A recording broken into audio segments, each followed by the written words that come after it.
안녕하세요. 승쌀TV의 한정환 변호사입니다. 오늘은 보석에 관해서 말씀드리겠습니다. 보석이 우리 손에 끼는 금반지 그런 거 말고 귀걸이 그런 거 말고요. 형사 보석을 말씀드리는 거예요. 우리나라는 형사 사건이 문제가 되면 불구속 재판이 원칙입니다. 그래서 구속되지 않는 상황에서 재판을 받고 만일에 실형 선고가 되면 그때 비로소 구속되는 것이 원칙이에요. 그런데 특정한 경우에는 실형 선고가 되기 전에도 이 사람을 먼저 구속시켜야 되는 그런 경우들이 있습니다. 예를 들어서 도주 우려가 있다든지 아니면 증거인멸의 우려가 있다든지 이런 사유가 있게 되면 이 사람을 구속할 수가 있는 거예요. 아무래도 구속당하게 되면은 사실은 방어권에 있어서 굉장히 불리할 수밖에 없겠죠. 변호사 선임도 어려울 수가 있고요. 본인에게 유리한 어떤 증거 수집을 해야 될 필요성이 있는데 그 부분에 있어서도 제한이 있을 수밖에 없을 것입니다. 그래서 제가 구치소에 가보게 되면은 의뢰인분들이 밖에 나가서 재판받기를 굉장히 간절하게 원하십니다. 본인이 답답하기도 하지만 이 재판 과정에서 증거 수집이라든지 이런 부분에 있어서 불리한 처지에 놓일까봐 걱정하는 점, 이것이 굉장히 크게 작용하는 것 같습니다. 그래서 이런 어려움을 타파하기 위한 제도가 바로 보석입니다. 보석은 일정 금액의 보증금을 내고 만일에 도주나 아니면 증거인멸 등의 사유가 있으면 그 보증금을 몰수하겠다라는 것을 조건으로 걸고 일시적으로 이 피고인을 석방하는 제도를 말합니다. 제가 처리했던 보석 허가를 청구해서 인용되었던 사례를 말씀드리도록 하겠습니다. 의뢰인은 경찰청장의 허가를 받지 않고 미국 인터넷 쇼핑몰을 통해서 공기권총 등의 총포와 조준경, 연지탄 등 총포의 부품을 구매한 다음 이를 피고인의 주거지로 배송받아 수입하려 했는데 인천 세관에게 적발돼서 그 뜻을 이루지 못하고 미수에 그친 것을 비롯해서 총 13회에 걸쳐 총포 및 총포의 부품 등을 경찰청장에 허가 없이 수입하려 하였으나 세관에 적발되어 그 뜻을 이루지 못하고 미수에 그친 사안입니다. 이게 사실은 실질적으로 바로 구속해야 되는 그런 사유가 있었던 것은 아닌데요. 다만 이 의뢰인이 이거를 너무 가볍게 생각을 한 거예요. 그래서 수사기관의 소환 요청 등에 대해서 불응하고 잘 협조하지 않았기 때문에 구속영장이 발부돼서 결국에는 구속된 그런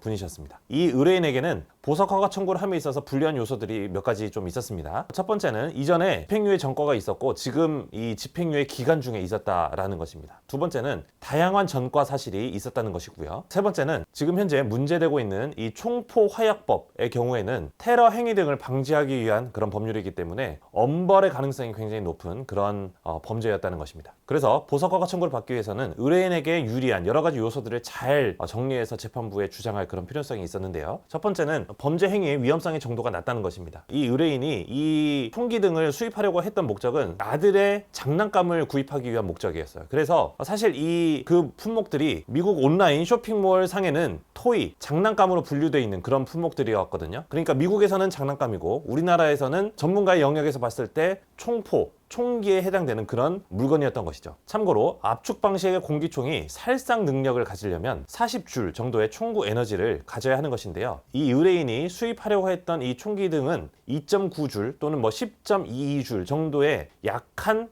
그런 총구 에너지만 갖고 있는 그런 물건들이었습니다. 그리고 또 수입하려고 했던 그 품목 중에 총알, 여기서는 이제 연지탄이었는데요. 이 물건들은 사실상 쏜다고 해도 사람이 크게 다친다거나 죽는다거나 하는 그런 위험성이 없는 그런 총알들이었고요. 사실상 이것은 테러 행위에 사용될 수 없는 그런 물건이라는 것입니다. 두 번째는 증거인멸의 위험성의 부존재라는 점을 주장을 했습니다. 그러니까 지금 아까 말씀드린 대로 이 물건들이 전부 다 인천세관에 압수가 되었어요. 그래서 결국에는 수입하려는 그 목적을 달성하지 못했습니다. 이 범죄 행위와 관련된 모든 증거들이 이미 국가기관에 압수되어 있는 상황이기 때문에 추가적인 어떤 증거인멸의 위험이 없다라는 것이죠. 세 번째는 도망할 염려가 없다라는 것입니다. 의뢰인은 아들의 장난감을 구매하기 위해서 미국 온라인 쇼핑몰에서 이 총기 등을 구입을 한 것입니다. 그러니까 가족관계가 분명하고 또 주거관계가 분명하기 때문에 석방된다 하더라도 다른데 도망갈 염려가 없다라는 것이죠. 실상 이 의뢰인은 기존의 전과 관계가 좀 많고 그리고 집행유예 기간이었기 때문에 이 사건과 관련해서 또 수사에 적극적으로 응하지 않았기 때문에 구속된 그런 측면이 많이 있었습니다. 그래서 이런 점들을 잘 주장하게 되면 재판부에서는 여러 가지 재반 사정들을 고려해서 의뢰인을 석방해줄 그런 요소가 다분히 있었던 사건이었고요. 결국 이런 주장들이 잘 먹혀 들어가서 보증금 3천만 원, 그중에 2천만 원은 보증보험 증권을 제출하는 것을 가름하는 것으로 해서 보석 결정이 내려지게 되었습니다. 사실 뭐 형사적으로 잘못하게 되면은 구속되는 것이 당연하겠죠. 그렇다고 하더라도 방어권 행사라든지 아니면 구속 자체가 다분히 좀 과다한 그런 측면이 있다든지 하게 되면은 적극적으로 이 보석 그런 제도들을 잘 활용해 보는 것은 또 나름대로는 의미가 있는 그런 행동인 것 같습니다. 예상치 못한 보석으로 인해서 난감한 상황에 처해 계신 분이 계시다면 연락 주시면 적극적으로 도와드리도록 하겠습니다. 네, 감사합니다. 다음 시간에 또 찾아뵙겠습니다.